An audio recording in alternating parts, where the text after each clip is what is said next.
from Axios.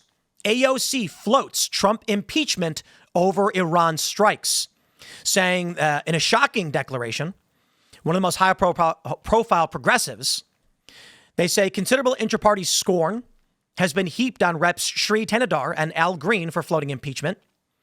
Driving the news, quote, the president's disastrous decision to bomb Iran without authorization is a grave violation of the Constitution and congressional war powers. He has impulsively risked launching a war that may ensnare us for generations. It is absolutely and clearly grounds for impeachment. More soon. Now, surprisingly, liberals are stunned to find that they agree with Marjorie Taylor Greene. And of course, Donald Trump has called out Thomas Massie in a long-worded post on Truth Social. And I'll try and read this one quickly so we can get the reaction from Rep. Massie himself. He says, Congressman Thomas Massie of Kentucky is not MAGA, even though he likes to say he is. Actually, MAGA doesn't want him, doesn't know him, and doesn't respect him. He's a negative force who almost always votes no matter how good something may be. He's a simple-minded grandstander who thinks it's good politics for Iran to have the highest level of nuclear weapon, while at the same time yelling death to America at every chance they get. Iran has killed and maimed thousands of Americans and even took over the American embassy in Tehran under the Carter administration. We had a spectacular military success yesterday, taking the bomb right out from their hands. And they would use it if they could. But as usual, and despite all the praise and accolades received, this lightweight congressman is against what was so brilliantly achieved last night in Iran. Massie is weak, ineffective, and votes no on virtually everything put before him. Rand Paul Jr. No matter how good something may be, he is disrespectful to our great military and all that they stand for, not even acknowledging their brilliance and bravery in yesterday's attack, which was a total and complete win. Massie should drop his fake act and start putting America first, but he doesn't know how to get there. He doesn't have a clue. He'll undoubtedly vote against the great, big, beautiful bill, even though non-passage means a 68% tax increase for everybody, and many things far worse than that. MAGA should drop this pathetic loser, Tom Massie, like the plague. The good news is that we will have a wonderful American patriot running against him in the Republican primary, and I'll be out in Kentucky campaigning really hard. MAGA is not about lazy, grandstanding, non-productive politicians, of which Thomas Massie is definitely one. Thank you to our incredible military for the amazing job they did last night. It was really special. Make America great again. Well, to address this directly, we're going to be joined by Rep. Massie himself. And I think his perspective on this is particularly important right now. So let's pull up this. We're loading the interview. Here we are. We have we'll go with that. Rep. Massie, can you hear me? I can hear you. How are you doing? I'm hanging in here like a hair in a biscuit. Like a hair in a biscuit. The president just truthed a very long post about you. Before we address that directly, I'm curious if you want to lay out your thoughts on the Iranian strike carried out by the Trump administration.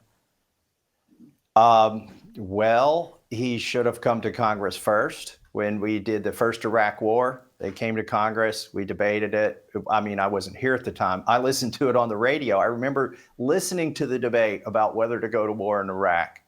And the Congress gave the president at the time an AUMF, and then they did the same thing for Afghanistan. They did the same thing for the second Iraq war. Now, I was here in 2013 when Obama wanted to go to war in Syria, and he said, I'm going to go to Congress. And we were getting all geared up to vote. I was going to vote hell no. And they pulled the vote because they didn't want to embarrass the president. There weren't enough votes to go to war in Syria. So I wish the president had done the same thing here, anticipating that he might strike Iran 3 or 4 days before he did. Ro Khanna and I introduced a war powers resolution to require Congress to vote on it. And we may get a vote on that as early as July 14th. Do you believe, as AOC has stated, this is impeachment worthy?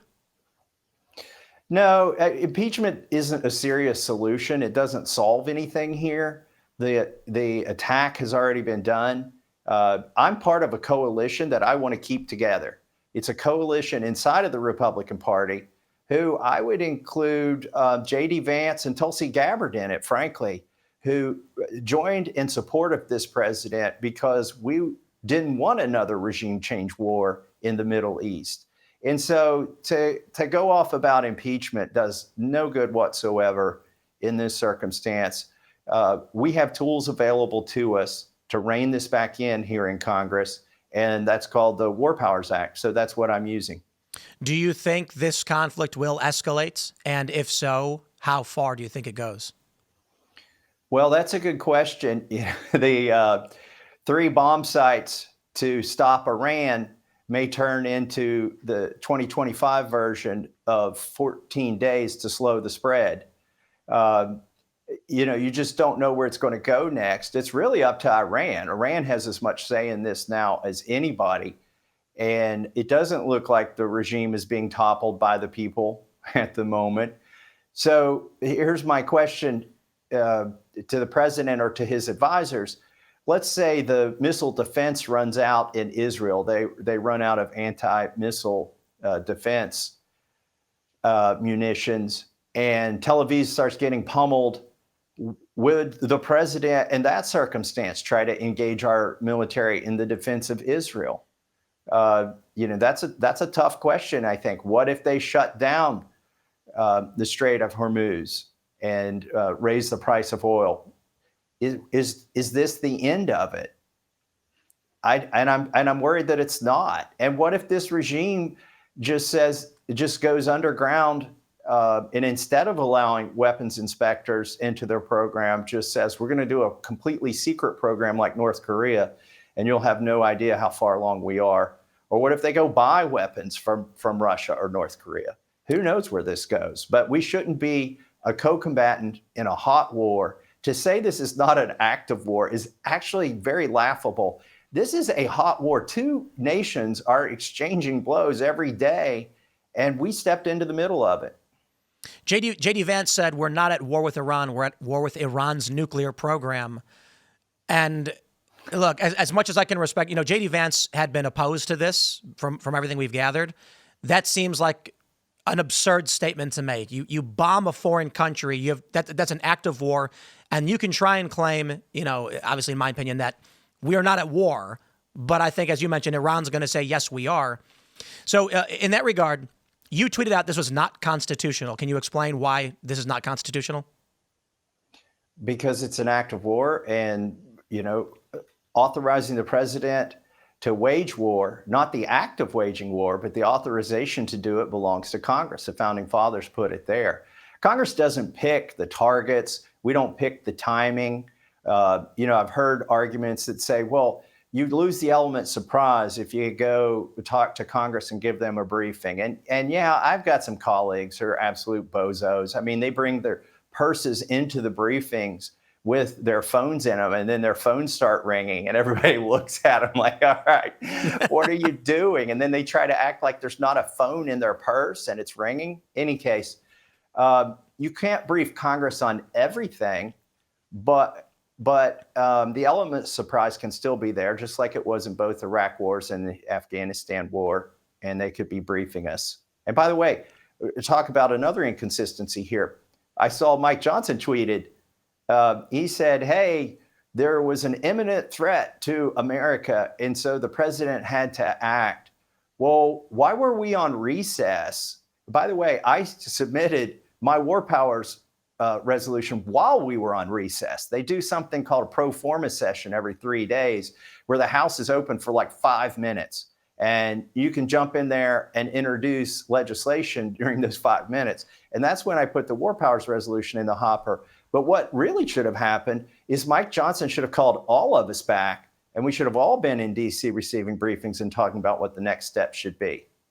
What is your War Powers Act? What does that do?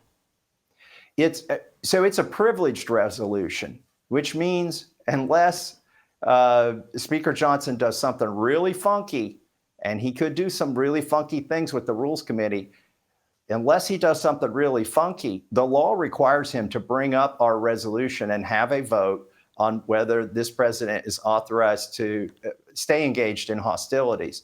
If my resolution succeeded, it would keep the president from going any further.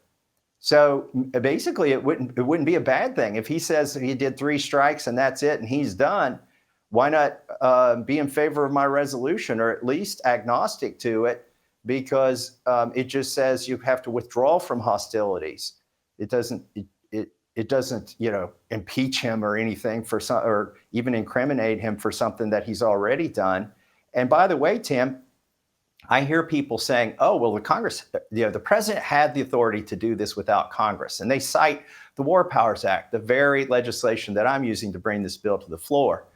Well, there is a situation in which the president doesn't need to come to Congress that's outlined in the War Powers Act. It says if there's an imminent threat to America. Now, there was no such imminent threat to America. The reason they put that in there is they anticipated situations where they couldn't get Congress assembled in time to respond to something, or something was a kinetic situation that needed to be reacted to. But even in that circumstance, Tim, guess what? The War Powers Act requires within 60 days the president stop all hostilities and come to Congress for a vote. He can get a 30-day extension, but that's it. There's going to be a vote on this, and I'm going to lead that effort. And even if it's not the process that I think could get me to the floor by July 14th, there will be a vote on this. But is there any, do you have any real fear of Iran getting access to a nuclear weapon, be it just a warhead to launch from a missile, or even dirty bombs and smaller, more disastrous weapons? Well, I mean, presumably they could buy one from North Korea or from one of the, there's probably some floating around from where the Soviet Union dissolved, and maybe with enough money, you could pick one of those up on the black market. I don't know how they would get one at this point, but I am concerned that American troops and America in general is under a greater threat. Iran doesn't have a ballistic missile that can reach the United States. They could reach some of our bases. They can reach Israel. They can reach parts of Europe, parts of Eastern Africa, Russia, India, Pakistan, but their missiles don't go beyond that. I'm not worried about a direct attack, if you will, from missiles, but they could obviously hit one of our assets in the Middle East. There's a report that Russia, a former president of Russia, said other nations are already lining up to sell nuclear weapons or the means to make them to Iran because of this attack. And there's some rumors that Iran may have met with Pakistan. So it seems like, additionally, Telegraph as well as the New York Times have reported, following the strike, the U.S. is not sure where the fissile material went. Some 400 kilograms of enriched uranium was smuggled out days before the strike. I'm curious your thoughts on this. If Trump comes to Congress and says, here's the satellite imagery, they're dispersing weapons-grade uranium, we have to stop them now, would you still say no to U.S. involvement? Well, first of all, let me say this, and this should be obvious to everybody. I don't want Iran to have a nuclear weapon, okay? That's obvious. But is our policy going to be, over the next 5 or 10 years, we're going to bomb anybody that has access or has acquired a nuclear or could acquire a nuclear weapon? I'm as concerned about artificial intelligence 5 years from now, where the prompt, you put in the prompt, hey, how can I make a nuclear weapon 10 times as quickly as it's been done in the past with only these resources which are inside of my country, and it pops out the answer. Does that mean we're going to bomb everybody that has an AI that's smart enough to do that? This is a never-ending chase. I think we should bolster our own missile defense. We've watched some lessons there, I think, in Israel. Hopefully we've learned from that, and our missile defense is better now than it was, but I suspect ours isn't good enough and could be overwhelmed at some point with enough missiles. And so we should be working on defensive strategies instead of just pretending we can blow up everybody and every project that's a danger to the United States anywhere on the globe anytime we want. So Trump put out this very long Truth Social post. He called you weak. He said MAGA should dump you, should be primaried. And he's going to be working very, very hard to see that you lose your next election. I'm curious your thoughts. I assume you read it. Can you put the post on the screen? It's like a dissertation. I know he went to Wharton, but I bet he never wrote a paper that long when he was at Wharton. But it's amazing that the president of the United States, the guy who launched 7 B-2 bombers to the other side of the planet to bomb targets over there and return them, he got up and spent 15 minutes writing a tweet about a Republican, not a Democrat, a Republican congressman from Kentucky. I responded to that tweet, I actually quoted it, and I just said, President Trump's declared so much war on me in the last day that it should require an act of Congress at this point. Oh, with Rand Paul even and the big beautiful bill. I know that you were both opponents of it to varying degrees. I know you agree with some of it, you disagree with some of it, and you want changes. Mm-hmm. Trump is going after Republicans on this one. Is it because he doesn't feel like he can? You're not going to convince a Democrat, so any Republican who breaks from the party line is a threat? What is this about? Well, I think he's going after me in particular to keep other Republicans from breaking, whether it's his support for Israel's war, or whether it's his zeal for the deal on the big beautiful bill that has lots of issues with it. When he sees me say something that's absolutely true about it, notice that the president has never refuted any of the things that I've said. His press secretary does, but he hasn't.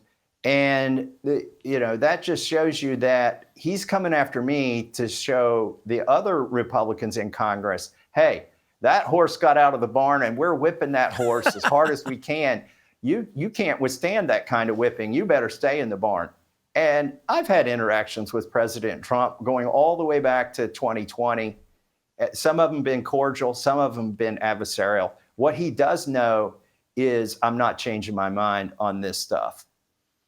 Rand Paul said that he knows he's going to get a call from the president. He's going to yell at him for an hour. And, Rand's going to say, here's what we need to make happen for the big, beautiful bill. But Rand did say that if it came down to it and he was the deciding vote, he would vote in favor of it. Would you for the big, beautiful bill? Would you do the same thing? No. No? I won't. And in fact, I would love to have that opportunity, because you know what happens if we take down the big, beautiful bill? We write a better, more beautiful bill that doesn't have the warts and canker sores that this bill has, one that doesn't bankrupt the country. Like negotiations, Trump knows this, negotiations don't start until one side says no.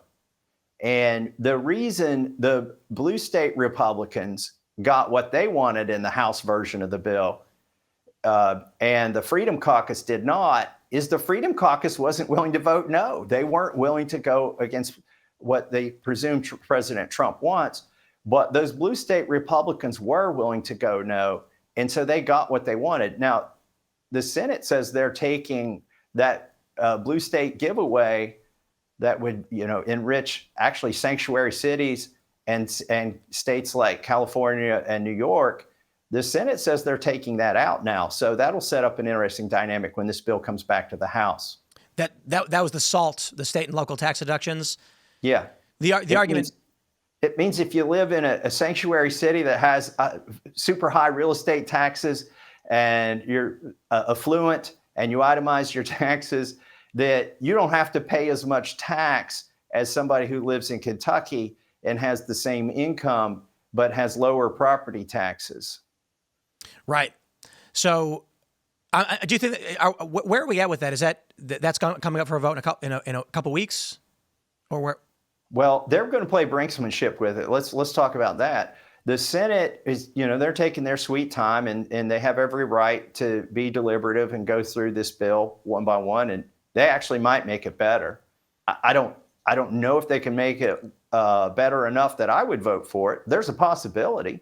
I'm not an absolute no on something I haven't read, and it seems like they are making it a little bit better. So when they send it back over, that could be something that I vote for, but they're going to play brinksmanship with it.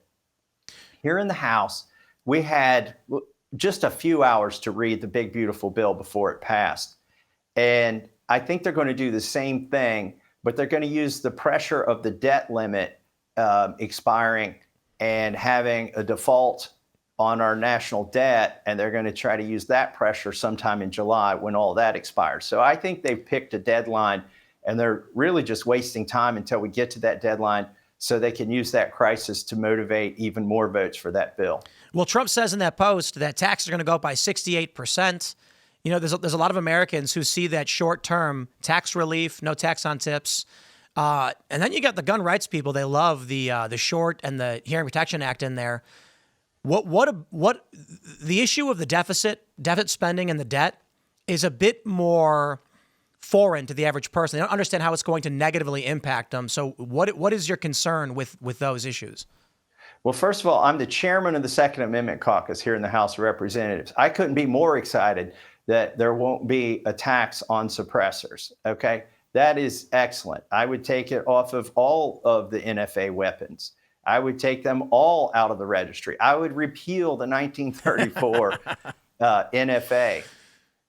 Wait. Tell them you want that in the bill, and you'll vote on it. Yeah, right.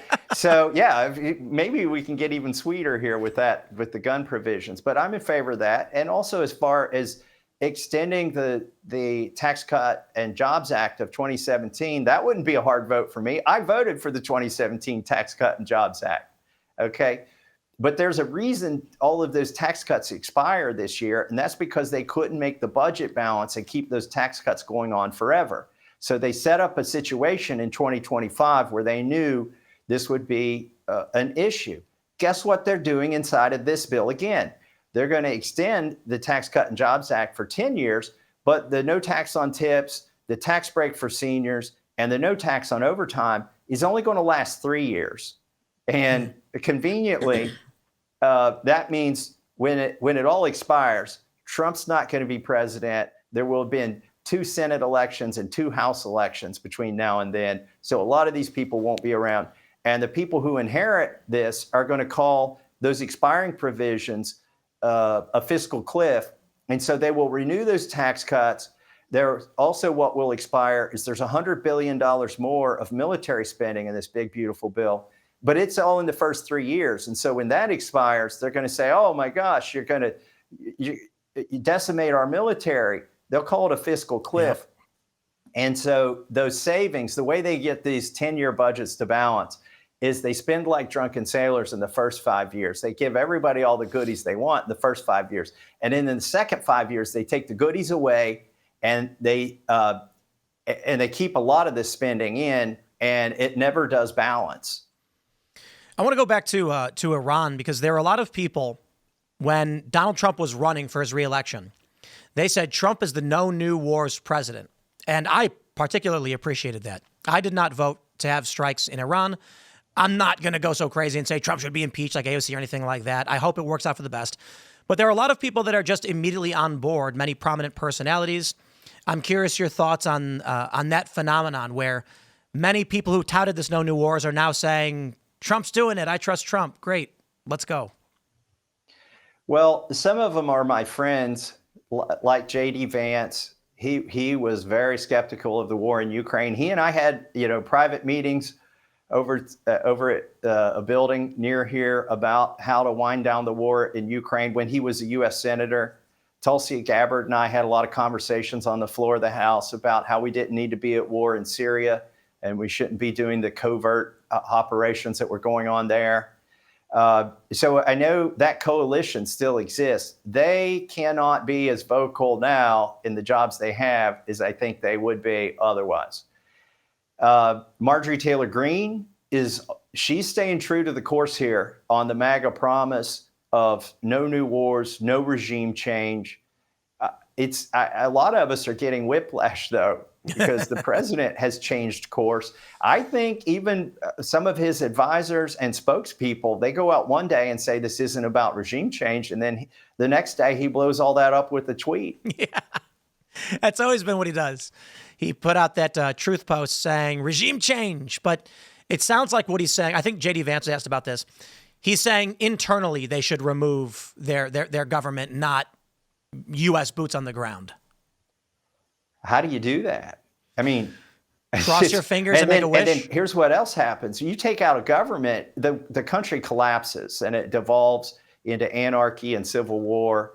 And you've got all these adversarial ethnic groups inside of Iran, similar to Iraq, and they'll be vying for power.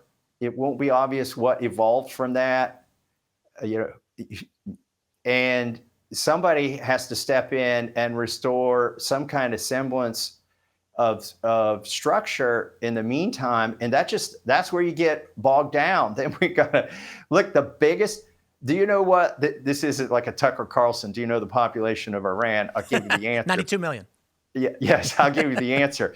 Guess where the biggest embassy in the world, not just the biggest U.S. embassy, the biggest embassy in the world by acreage, by cost, it's in Iraq.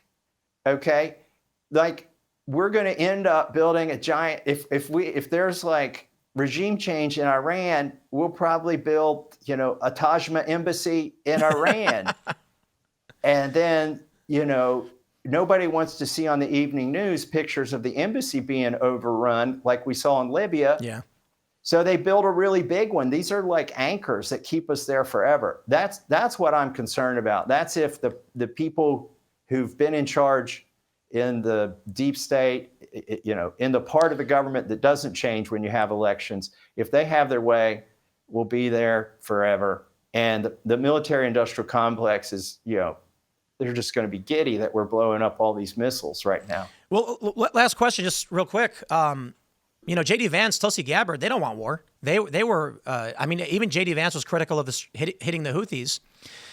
Is this, Donald Trump has been saying for decades, Iran can't have a nuclear weapon. Is this strike now a product of Donald Trump adamantly refusing the advice of those around him? Or is the deep state saying, you got to do this? I think it's the deep state. I think it's Israel, the lobbyists from Israel.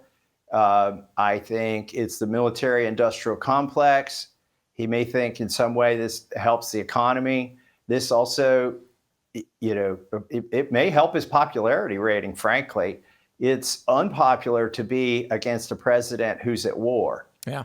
The founders knew this, and that's why they didn't want the executive to have the authority to declare war, because the laurels go to the commander in chief.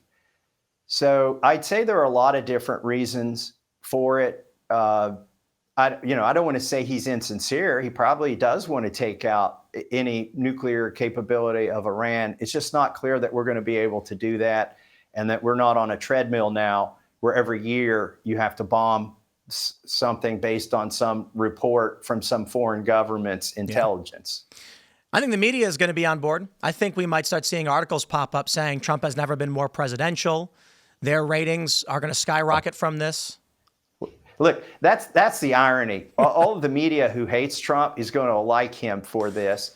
The Bushes and the Cheneys who have Trump derangement syndrome, he's like their favorite president now. Bolton praised him for doing this attack.